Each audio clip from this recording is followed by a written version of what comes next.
Shattered Empire. Nathaniel Pierce stood at the floor-to-ceiling window of his penthouse office, 48 floors above San Francisco. From this height, people looked like ants, exactly how he preferred to view humanity these days. At 42, he'd built Nexus Technologies into a $70 billion empire that had revolutionized sustainable energy storage. The media called him the Green Midas. Everything he touched turned to gold. While supposedly saving the planet, he adjusted his custom-tailored suit and checked his Patek Philippe watch. 3 minutes until the board meeting where he'd announce the acquisition of their biggest competitor. The deal had been brutal, leaving families jobless and lives upended, but business was business. His assistant, Vanessa, appeared at his side with an espresso and his medication. "Your cardiologist called again," she said tentatively. "He strongly recommends cancel my follow-up," Nathaniel interrupted, swallowing the pills dry. "Schedule the Beijing investors for that slot instead." Vanessa hesitated. "Sir, Dr. Fleming said your condition is—" "My condition is none of your concern." His voice was quiet, but glacial. "The Beijing meeting. Make it happen." Minutes later, as Nathaniel stood to address his board, explaining how they would dismantle their newly acquired competitor, the room began to tilt. His words slurred. The faces around the table blurred into a smear of color. He gripped the edge of the table, determined to finish. Nexus stock would plummet if he showed weakness. "As I was saying," he continued, "the Patterson assets will be liquidated." By the pain hit like a sledgehammer to his chest, Nathaniel collapsed, the expensive marble floor rushing up to meet him. Distant voices shouted for help. His last conscious thought wasn't of his company's stock price or the unfinished deal. Instead, a face floated into his fading vision, his younger sister Olivia, whom he hadn't spoken to in 5 years. Not since their mother's funeral, where he'd arrived late and left early. When Nathaniel woke, the hospital room was clinically white and cold. Dr. Fleming stood at the foot of his bed, reviewing charts. "You're lucky to be alive," Fleming said without preamble. "The minor heart attack 6 months ago was your warning shot. This one nearly killed you." Nathaniel reached for his phone on the bedside table. "I need to call the office." Dr. Fleming moved the phone out of reach. "Mr. Pierce, you're suffering from severe cardiac damage exacerbated by chronic stress, sleep deprivation, and apparent disregard for medical advice. If you return to your current lifestyle, I estimate you have less than a year to live. So prescribe something stronger," Nathaniel snapped. "What you need isn't in a pill bottle. You need 6 months of complete rest, minimal technology, no work calls, proper nutrition, daily gentle exercise." Nathaniel laughed bitterly. "It's not possible." "Then prepare your will," Fleming replied. Bluntly, 2 days later, against medical advice, but unable to tolerate the hospital any longer, Nathaniel was discharged.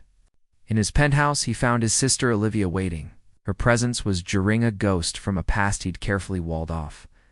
"How did you get in here?" he demanded. "Vanessa called me," Olivia said simply. "Nate, you need help. I need people to respect my privacy and let me run my company." Olivia stood, smoothing her casual dress so different from the power suits that populated his world. "I have a proposal. I own a small house in Monterey. It's quiet, near the ocean. Come stay for a few months, recover." "Absolutely not." "Then I'll call the board myself," she said quietly. "I still hold shares, remember? I'll tell them their CEO is working himself into the grave." The ensuing argument lasted hours, but in the end, physical weakness betrayed him. 3 days later, Nathaniel found himself in the passenger seat of Olivia's modest car. Heading south toward Monterey, his empire temporarily in the hands of his CFO, the small blue house sat on a bluff overlooking the Pacific. No neighbors for a quarter mile, just the rhythm of waves and crying seagulls. Inside was simple, borderline rustic whitewashed walls, worn wooden floors, furniture that favored comfort over status.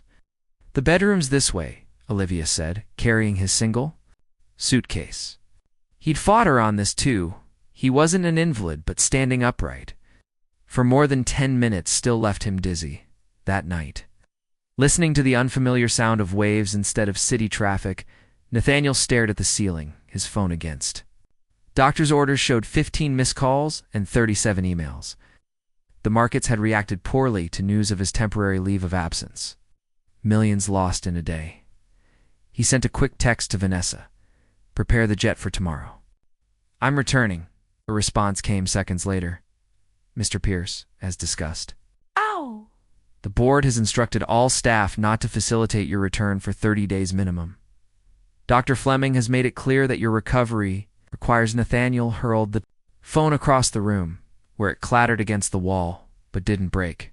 Even in his rage, he'd unconsciously aimed for the bed, not the floor. He couldn't even properly destroy something anymore, for the first time in decades. Nathaniel Pierce, master of markets, controller of boardrooms, was utterly powerless. And somewhere in the darkness of a stranger's home, the distant ocean marking time in endless waves, he faced the terrifying possibility that without his empire, he might not exist at all. The woman who couldn't be bought 3 weeks into his forced exile, Nathaniel had established a routine of quiet desperation. Mornings spent on angry phone calls to increasingly unresponsive board members, afternoons pacing the beach calculating losses and plotting his return, evenings glaring at the sunset as if the Pacific itself had conspired against him. Olivia visited weekends, bringing groceries and unwanted advice. "You're supposed to be resting, not scheming," she'd said during her last visit, confiscating his laptop after finding him reviewing acquisition documents at 3 a.m. Today, driven by boredom and the need for decent coffee, the house only had instant. An indignity he refused to tolerate, Nathaniel walked into town. Monterey's Main Street was quaint in that carefully curated way of coastal tourist towns. He found a coffee shop wedged between a bookstore and a nautical gift shop. All weathered wood and blue trim. Inside, the espresso machine hissed like a living thing. Nathaniel waited impatiently behind 2 tourists debating the merits of oat milk versus almond. "Just a straight espresso," he told the barista when his turn came. "Double shot. $4 even." Nathaniel handed over his platinum card. Barista, young, purple-haired, nose ring, examined it like it might bite. "Sorry, card machine's down. Cash only today." Nathaniel patted his pockets. He couldn't remember the last time he'd carried cash. "I don't have any." "Then I can't help you," she shrugged, already looking past him to the next customer. "Do you know who I am?" The words slipped out before he could catch them. The barista raised an eyebrow. "Someone without $4 for coffee?" A laugh, warm and genuine, came from behind him. Nathaniel turned to find a woman in her mid-30s, eyes bright with amusement. She wore faded jeans and a navy blue sweatshirt with Monterey Marine Conservation emblazoned across it. Her dark hair was pulled back in a practical ponytail, and her skin was sun-kissed in a way that suggested outdoor work rather than leisure. "I've got this," she said, placing a $5 bill on the counter. "And add a cortado for me, Jess." "You don't need to do that," Nathaniel said stiffly. "Clearly I do, or you'll be Caphilus." She extended her hand. "Gabriella Ortiz." "Nathaniel Pierce," he replied, half expecting the usual recognition. His face had graced enough magazine covers. "Nice to meet you, Nathaniel. New in town? No recognition?" It was both refreshing and vaguely insulting. "Temporarily," he said. "Medical leave." "Sorry to hear that." She sounded like she meant it. "Brings you to our little corner of the coast, my sister's house." He accepted his espresso from the barista, who seemed considerably friendlier to Gabriella. "I'm here against my will if you want the truth." Gabriella collected her cortado. Most good things in life start that way. They found themselves sharing a driftwood bench outside, watching fishing boats return to the harbor.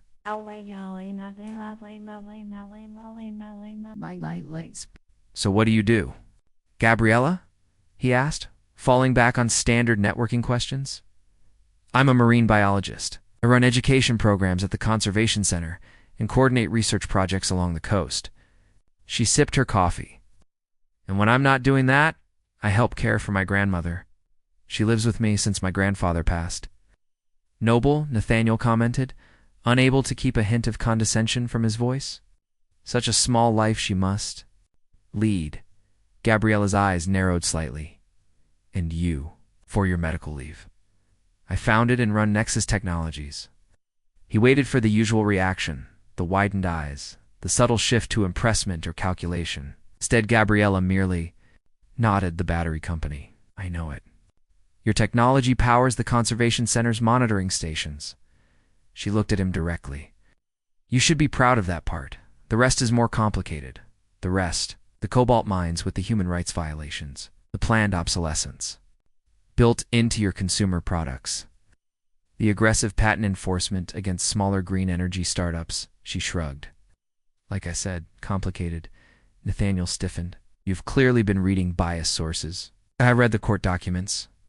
Actually, part of my PhD research was on corporate environmental impact versus messaging. Her tone remained conversational, not accusatory.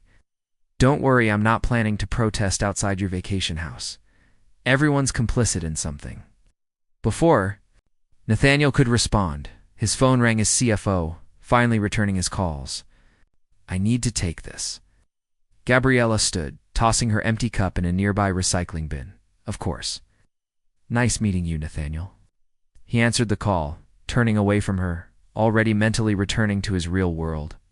The conversation was frustrating. More delays, more insistence he focus on recovery. By the time he hung up, Gabriella was gone. That evening, restless and irritated, Nathaniel found himself walking the beach again. In the distance, he spotted a small group of people working near the water's edge. As he approached, he recognized Gabriella directing what appeared to be volunteers as they measured something in the sand. What's happening here? He asked, stopping. At the edge of their activity, Gabriella looked up, surprise crossing her features. Nathaniel.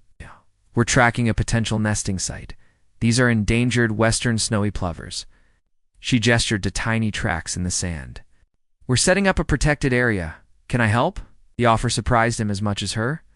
You want to help protect tiny birds most people don't care about? I want to do something other than stare at walls and argue with my board of directors. Gabriella studied him, then handed him a bundle of slim wooden stakes. Space these every 3 feet along that line of shells. We'll run cord between them later. For the next hour, Nathaniel Pierce, who hadn't personally executed a physical task in years, drove stakes into sand, helped string protective cordage, and listened to Gabriella explain why these insignificant-looking birds mattered to the coastal ecosystem. When they finished, the volunteers gathered around a small bonfire further up the beach. Someone produced beers from a cooler. Nathaniel found himself accepting one, the cheap bottle foreign in his hand. He'd become accustomed to private reserve wines that cost more than what these people probably earned in a week. What's the prognosis? Gabriella asked, settling beside him on a piece of driftwood. Excuse me? Your health? You mentioned medical? Leave, heart, stress-induced damage. He took a swig of beer, grimacing at the taste. Nothing that can't be fixed. Ah, she nodded.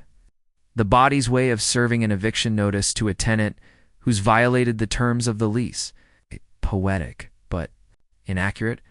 I just pushed too hard temporarily, and we'll go right back to pushing too hard permanently. It wasn't a question. My company needs me. Gabriella looked out over the darkening ocean. You know what I noticed about you today? You're efficient, precise. You drove those stakes exactly where they needed to be, exactly as deep as required. No wasted motion. She turned to him. But you never once looked at the ocean while you worked. Not even a glance. All that beauty, and you missed it completely. Something about her observation pierced him unexpectedly. I was focused on the task. The task was protecting something beautiful, so it could thrive, she said gently. Missing. The point seems to be a specialty of yours. Nathaniel should have been offended. Would have fired anyone who spoke to him that way in San Francisco. Instead, he found himself speechless, watching as Gabriella stood and brushed sand from her jeans. There's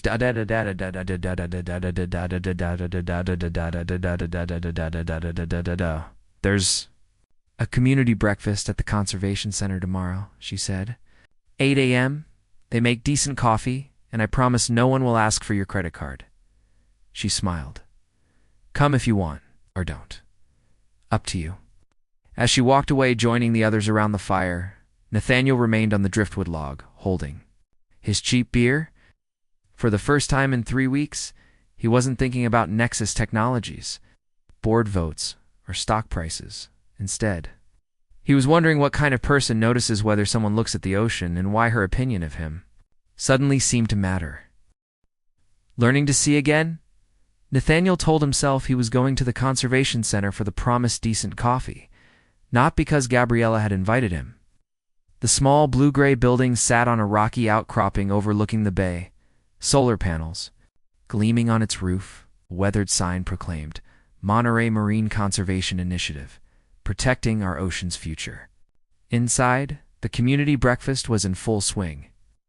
A diverse group occupied mismatched tables: retirees, young families, college students. Air smelled of coffee, pancakes, and sea salt from the open windows. Nathaniel hesitated at the entrance. Feeling conspicuously out of place in his designer casual wear among people dressed in practical outdoor clothing, you came. Gabriella appeared beside him, clipboard in hand, hair twisted into a messy bun. Today she wore khaki field pants and a faded blue t-shirt with a whale silhouette. I wasn't sure you would. You mentioned coffee, he said, deflecting. She smiled knowingly.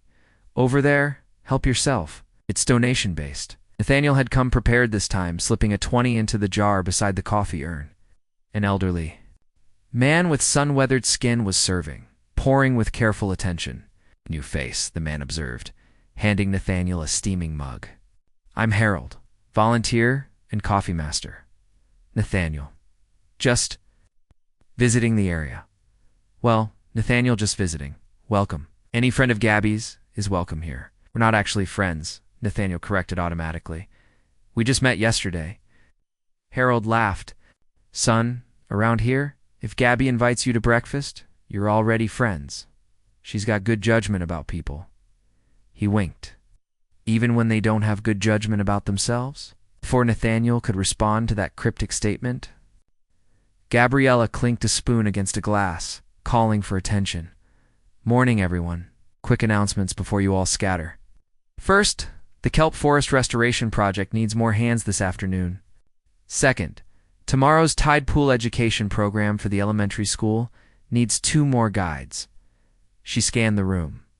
And third, we just got approval for the harbor seal monitoring station, but we need help building the observation platform.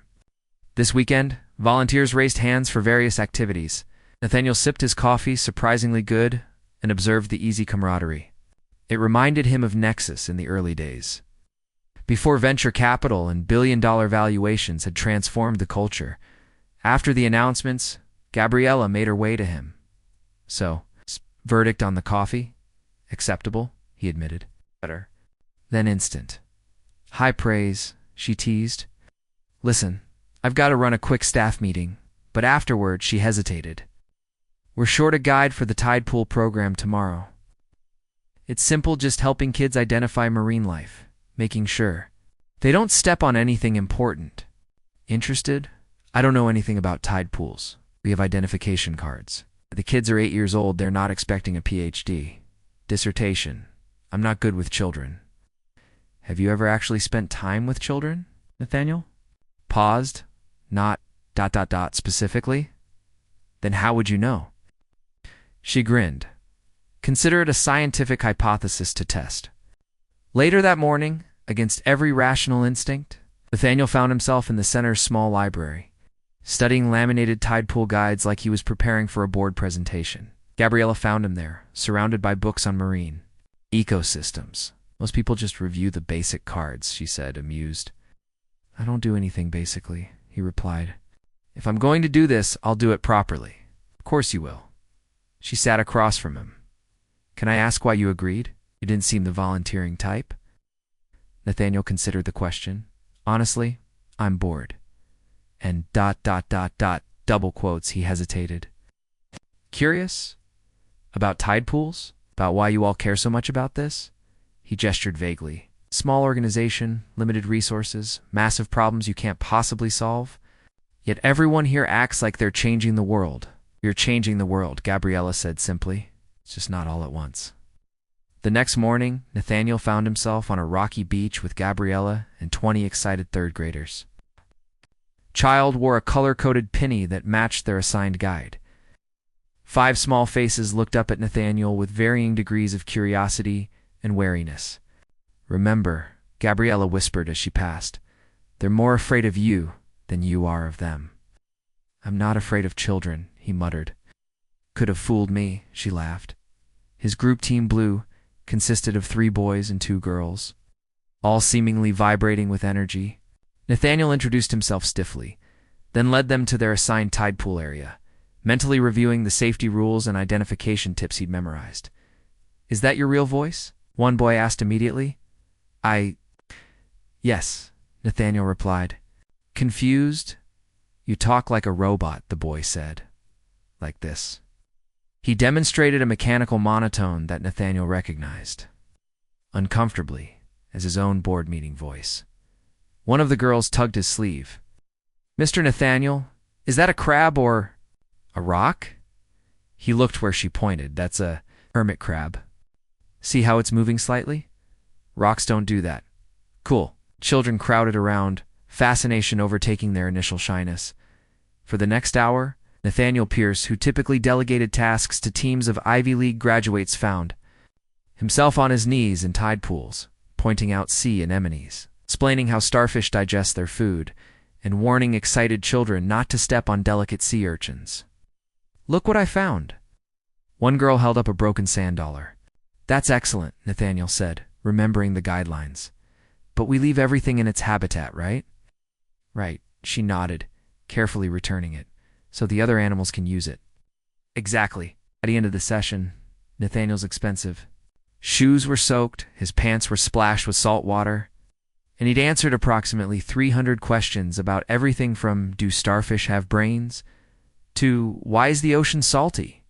His group had successfully identified 17 different species and created a surprisingly accurate food web diagram in their activity booklets. As the children boarded their school bus, one of his group members turned back. Mr. Nathaniel, you're not as scary as you look." He found himself laughing. "You're welcome, Jasmine." When the bus departed, Gabriella joined him on the beach. "You survived barely," he said, but he was smiling. "They have ... so much energy and curiosity and wonder." She studied him. "You were good with them?" "Once you stopped talking like you were addressing shareholders." "I've never been accused of being good with people before, but you've just been around the wrong people." Over the following weeks, Nathaniel found himself drawn deeper into the Conservation Center's activities. He helped build the seal observation platform using carpentry skills he hadn't touched since high school woodshop. He joined research boats collecting water samples. He attended community dinners where scientists mingled with fishermen, finding common ground in their love for the ocean. His phone rang less frequently. Emails went unanswered for days rather than minutes. The constant tightness in his chest began to ease. One evening, after helping catalog a beach cleanup collection, Nathaniel sat with Gabriella on the Conservation Center's deck. The sunset painted the sky in impossible colors. "You've been here." "A month," she observed, "and you haven't mentioned leaving once in the past week." "My doctors would approve," he said dryly. "My board would have a collective stroke." "Are you feeling better? Physically, I mean." Nathaniel considered this. "Yes, I am. And otherwise?" "Otherwise." He looked at her questioningly. "The heart isn't just a muscle, Nathaniel?" She gestured toward the horizon. "Some damages can't be seen on an EKG." He followed her gaze to where the ocean met the sky in a blaze of orange and pink. For perhaps the first time, he truly saw it not as a background element or scenic feature, but as something alive and worthy of attention. "I used to think people who stared at sunsets were wasting time," he admitted. "Now I understand they were seeing something I wasn't." "What do you see now?" Gabriella asked softly. "Beauty that can't be owned," he replied, surprising himself with the answer. "Value that can't be calculated." She smiled, her eyes reflecting the sunset. "There might be hope for you yet, Nathaniel Pierce." As darkness fell over the water, Nathaniel realized something had shifted inside him. Constant mental calculations of profit and loss, market share and competitive advantage had fallen quiet. In their place was a strange, Unfamiliar feelings. Something like peace. When his phone buzzed with a message from his CFO marked urgent, Nathaniel glanced at it, then turned the phone face down on the table. Whatever crisis Nexus Technologies was facing could wait until tomorrow. Tonight, there were stars appearing over the Pacific, and Nathaniel wanted to see them. The storm within and without the weather forecast had called for rain, but no one expected the fury that descended on Monterey that night. Nathaniel woke to the sound of wind howling around Olivia's cottage, rain lashing against windows, and his phone blaring an emergency alert, coastal storm warning. Potential flooding in low-lying areas. Seek higher ground if near shoreline. His first thought was of the conservation center, perched on its rocky outcropping above the increasingly violent sea. He tried calling Gabriella, but cell service was spotty. Finally, a text came through. At center, SEALs vulnerable on North Beach. Need help evacuating equipment before tide rises. Come if safe. Without hesitation, Nathaniel grabbed his raincoat and car keys. The drive that normally took 15 minutes stretched to nearly 40 as he navigated flooded roads and downed branches. When he finally reached the center, it was barely visible through the downpour. Flashlight beams bounced in the darkness. As volunteers moved equipment from the lower levels to higher ground inside, Gabriella was directing operations, hair plastered to her face, clothes soaked through. Relief flashed across her features when she saw him. The observation platform we built is underwater, she explained breathlessly. The research equipment, the underwater cameras, everything needs to come up. And we've got injured SEALs in the rehabilitation tanks that need to be moved inland. Tell me what to do, Nathaniel said simply. For the next 3 hours, he worked alongside center staff and dedicated volunteers, hauling expensive monitoring equipment, carrying supplies to higher ground, and helping transfer frightened SEALs to transport containers. The work was physically demanding, the conditions miserable. But no one complained. As dawn broke, the storm's intensity began to wane, though the sea remained dangerously high. Exhausted volunteers gathered in the center's main room, now crowded. With rescued equipment and supplies, someone had made coffee on a camping stove since the power was out. Gabriella collapsed onto a bench beside Nathaniel. Accepting the steaming mug he offered, "Thank you for coming," she said, her voice hoarse from shouting directions above the storm. "We couldn't have saved everything without the extra hands. I'm just glad I got your message." He looked around at the crowded room, the evidence of their night's work. The SEAL rehabilitation equipment alone must be worth hundreds of thousands. "It's not about the monetary value," she said. "It's about the work, the research, the animals." "I know that," he replied, and realized he genuinely did. 6 weeks ago, I wouldn't have, but I do now. A young volunteer approached them, looking anxious. "Gabriella, we just got word from the harbor. The storm surge broke through the sea wall. Near the commercial pier. The nesting site we were monitoring. The plovers." Gabriella closed her eyes briefly. "How bad?" "They're saying everything in that section of beach is underwater." Nathaniel watched the news land like a physical blow. He'd seen that expression before on his own face, in the mirror of his corporate bathroom, when a major deal fell through or a product launch failed. But this felt different. This wasn't about market share or quarterly projections.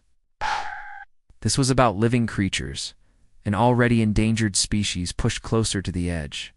"I'm sorry," he said quietly when the volunteer left. "We knew it was a risk, nesting so close to the waterline." She sighed. "Nature is resilient, but there are limits to what it can withstand, especially with climate change intensifying these storms. Is there anything that can be done for the birds? We'll survey the damage when it's safe. Establish new protected areas if any nests survived. Apply for emergency conservation grants." She shrugged tiredly. The usual uphill battle. The way she said it mattered factly without self-pity, but with clear-eyed determination, struck Nathaniel deeply. Here was someone confronting near impossible. Odds with neither the delusion that victory was guaranteed, nor the despair that would justify surrender. "Tell me about the grants," he said suddenly. "What? The conservation grants? How much do you typically receive? What's the application process? Who makes the decisions?" She looked at him curiously. "Why do you want to know?" "Professional curiosity." He said, though they both knew it was more than that. Later that day, when the worst of the storm had passed, Nathaniel joined the assessment team at the plover nesting site. The devastation was complete. Protective cordons washed away, nests destroyed. There's no sign of the tiny birds that had been there just days before. Gabriella walked the shoreline methodically, recording data on waterproof paper, her expression composed but her eyes revealing the emotional toll. The other volunteers maintained a respectful distance, recognizing her need to process the loss. Nathaniel approached cautiously. Is there any chance they relocated before the storm hit? Birds can sense these things, right? Oh. Some species can. Plovers sometimes do. She continued scanning the debris-strewn beach. But this nesting area was critical. It had the right conditions, the right protection from predators. Even if some adults survived, the loss of these nests is a significant setback.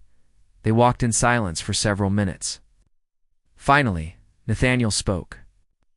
What would it take to create a safer nesting environment? Something further from the water, but still attractive to the birds?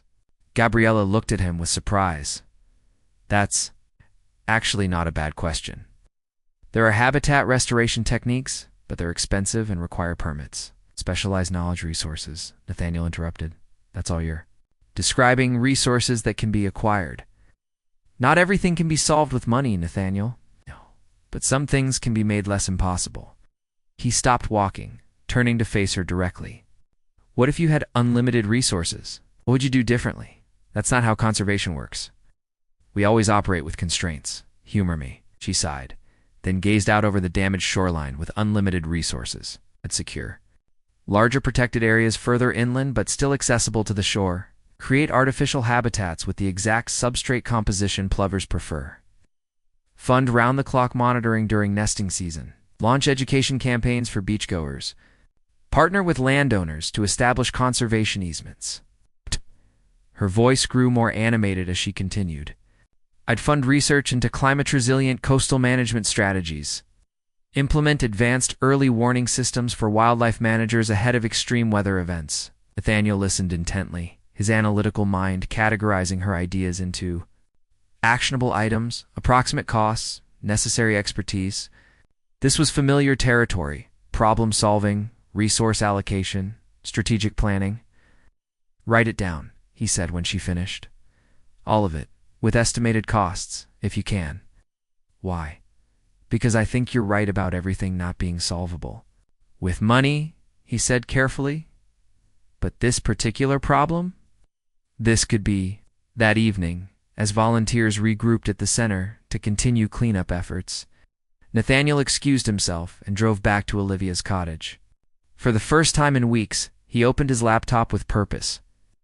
He spent hours researching conservation funding mechanisms, habitat restoration projects, and the regulatory framework governing endangered species protection.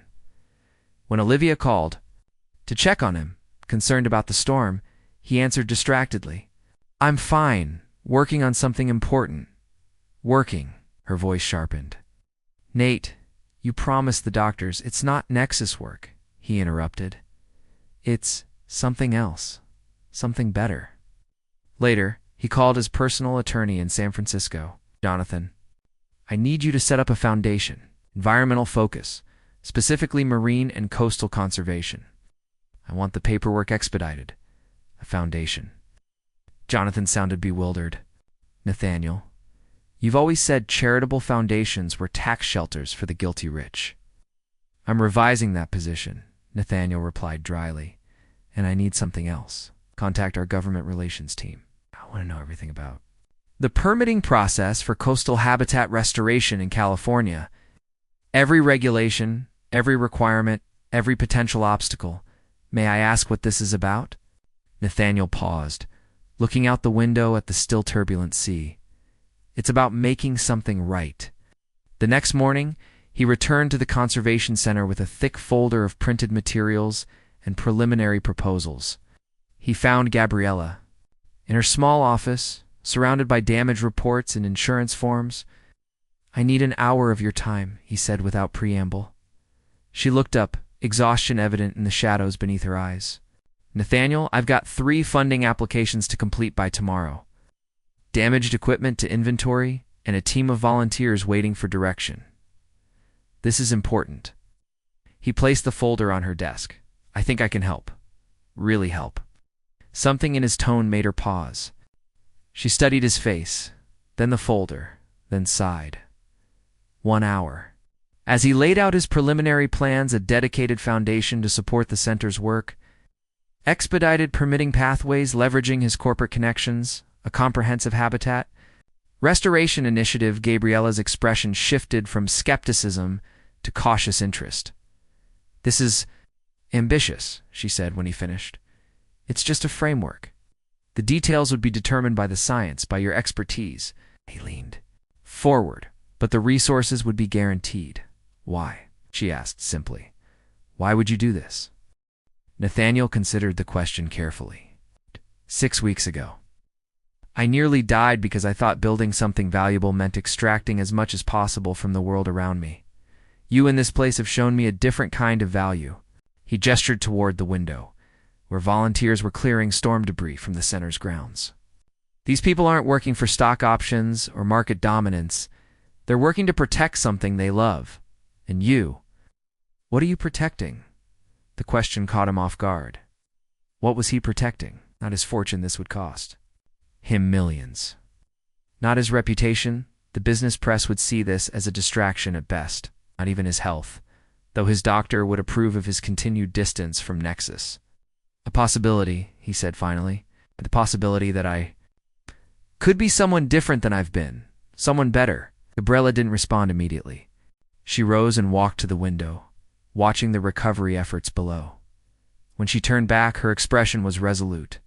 If we do this, and that's still an if it, has to be done right. No corporate greenwashing, no shortcuts through regulations. Designed to protect the environment, no publicity stunts. Agreed. And you need to understand something. Her voice grew firmer. I won't be impressed by your money or grateful for your attention. I'll be your partner in this work, or I won't be involved at all. Nathaniel felt something unfamiliar stir within him, not the thrill of a business conquest or the satisfaction of outmaneuvering a competitor, but something warmer and more sustaining. Partners, he agreed, extending his hand as they shook on. Nathaniel realized that somewhere between that first coffee shop encounter and this moment, his internal storm had quieted. The restless ambition that had driven him to build an empire while neglecting everything else had transformed into something different. A determination is just as powerful, but directed toward creation rather than acquisition. Outside, the literal storm had passed. The damage remained, but the sky was clearing. There was work to be done, and for perhaps the first time in his adult life, Nathaniel Pierce was eager to begin something that wouldn't add a single dollar to his net worth. Asterisk, the richest man alive 6 months had transformed the coastal landscape. Where storm-damaged shoreline had once stretched, a carefully engineered restoration project now thrived. The plover nesting area located to safer ground, but meticulously designed to mimic preferred conditions, was showing promising signs of activity. Small, protective signs marked the boundaries, each bearing the logo of the newly established Pierce Coastal Conservation Foundation. Nathaniel stood on the observation deck of the revitalized Conservation Center, watching volunteers guide a school group through the new interactive exhibits. Building itself had been reinforced against future storms, expanded to accommodate additional research capabilities, and equipped with state-of-the-art monitoring systems, all funded by the foundation, but designed according to Gabriella's specifications. Mr. Pierce, a young intern approached, tablet in hand. The video conference with the board is set up in the conference room. Thank you, Diego. I'll be right there. The board in question wasn't Nexus Technologies, though Nathaniel had gradually resumed limited involvement there. This was the Foundation's board, a diverse group of marine biologists, conservation experts, community representatives, and financial advisors he'd assembled to ensure the organization's mission remained scientifically sound and community-focused. In the conference room, familiar faces appeared on the large screen. His sister Olivia, who had surprisingly agreed to serve as community outreach director, sat beside Dr. Fleming, Nathaniel's cardiologist, who had enthusiastically joined to help. Develop stress reduction programs for corporate executives through nature engagement. Good afternoon, everyone, Nathaniel began. The formality of his corporate days softened by months of conservation work. Let's start with updates on the habitat restoration projects. As the meeting progressed, Nathaniel found himself deeply engaged in discussions about wildlife corridors, community science initiatives, and sustainable funding mechanisms. 6 months ago, these topics would have seemed irrelevant to his world. Now they were his world, or at least an increasingly important part of it. The board meeting concluded with approval for 3 new initiatives, including a partnership with local schools to create student-led conservation projects. As the screen went dark, Nathaniel remained seated, reviewing his notes. A knock at the door drew his attention. Gabriella stood in the doorway, dressed in field clothes, a binder tucked under her arm. "How was the meeting?" she asked, joining him at the table. "Productive. The kelp forest restoration got unanimous approval. Your research proposal impressed everyone." "I had a good feeling about that one." She smiled, then slid the binder toward him. "Preliminary survey results from the harbor seal population. We're seeing a 12% increase since implementing the protected birthing areas." Nathaniel flipped through the data, noting the meticulous documentation. "This is excellent work, Gabriella. The foundation should increase funding for the monitoring program. Already drafted a proposal." She tapped a section of the binder. "But that's not why I came looking for you." "Oh, your sister called. Said she's been trying to reach you, but you're not answering your phone." Again, Nathaniel checked his pocket, finding his phone on silent mode.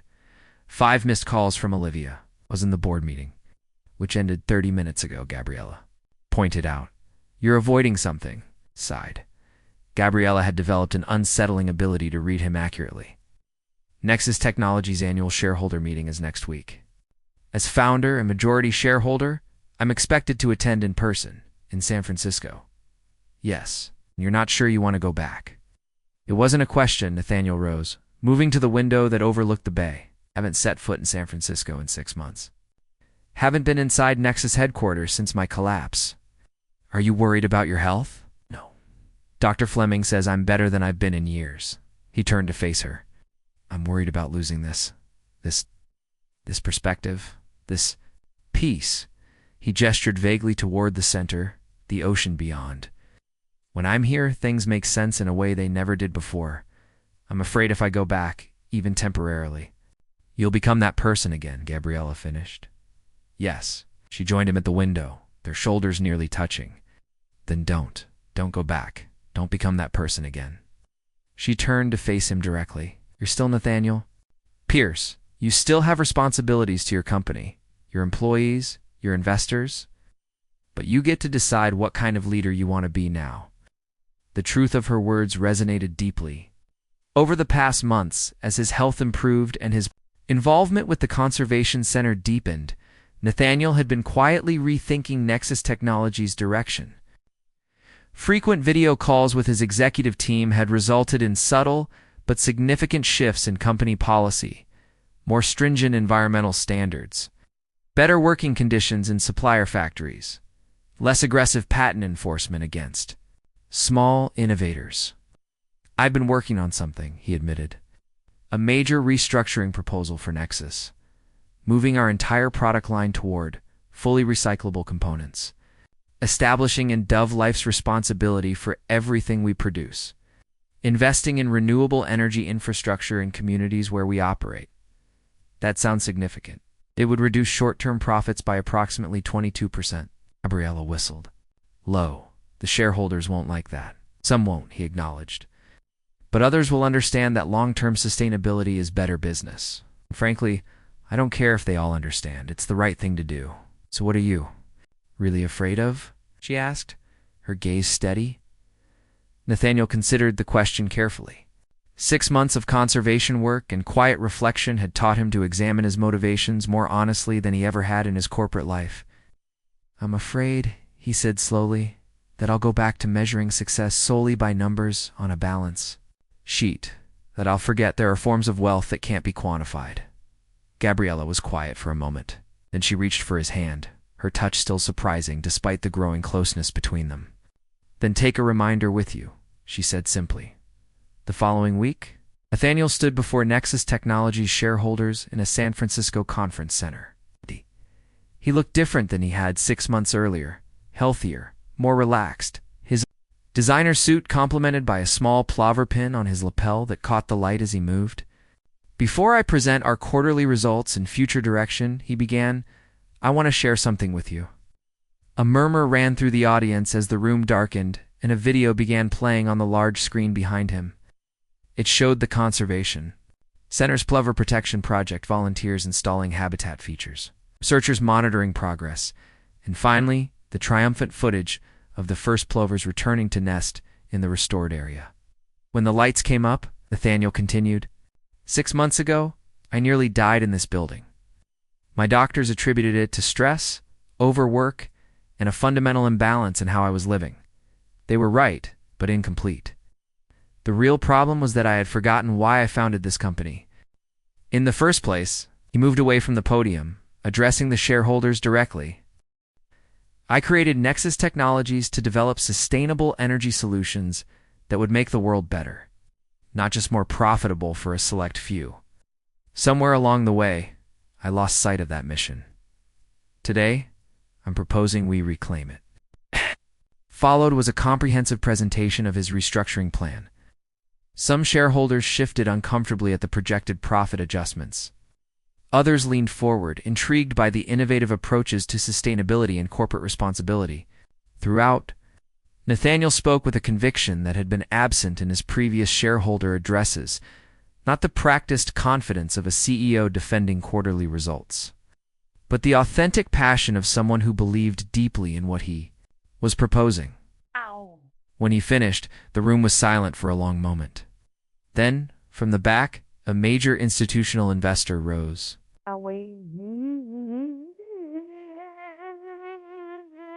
Exceptional. Well, exceptional. Surprise and recount. Rakers.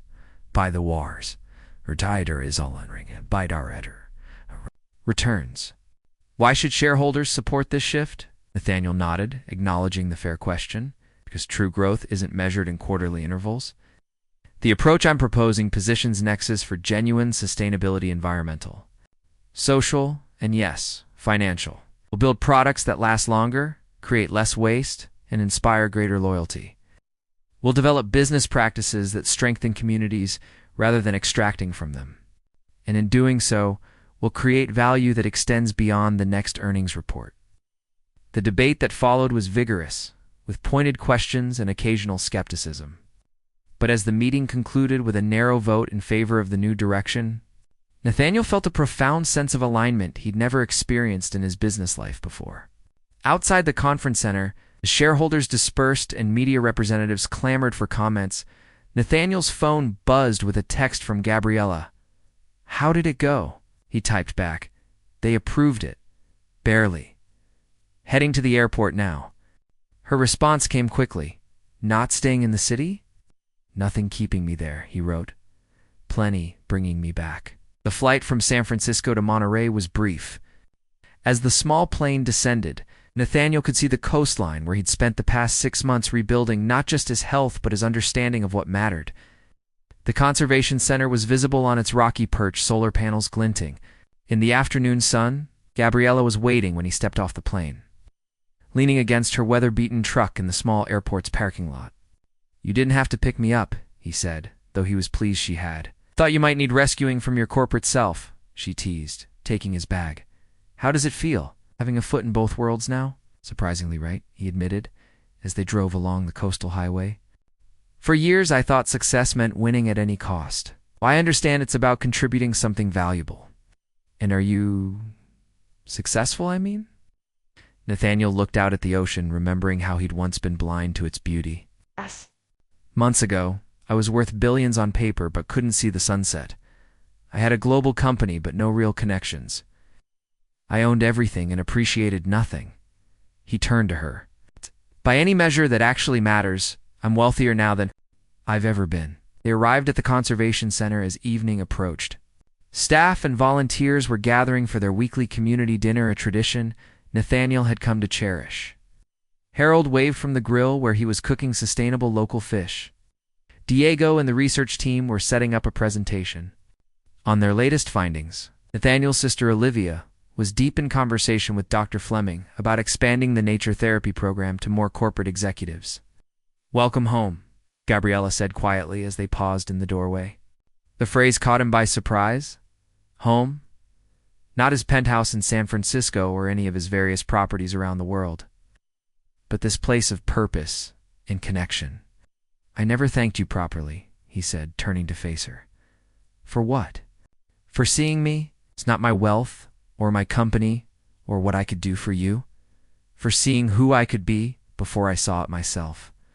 Gabriella smiled, the fading sunlight catching in her eyes. That's what partners do. As they joined the gathering, Nathaniel felt the last pieces of his old self finally release their hold. The driven, isolated man who had measured his worth by the markets was gone, replaced by someone who understood that the richest life is one filled with purpose and connection. Later, as the community shared stories and laughter under the stars, Nathaniel realized that his heart both literally and metaphorically had healed. The price had been his old understanding of success, his isolation, his relentless drive. For more, what he'd gained in return was immeasurable: genuine relationships, meaningful work, and the knowledge that true wealth lies not in what you accumulate, but in what you contribute and who you become along the way. When Gabriella's hand found his, in the gathering darkness, Nathaniel Pierce, once the lonely king of a technological empire, now a man finding joy in protecting tiny birds and ancient kelp forests, knew with absolute certainty that he was, alas, the richest man alive.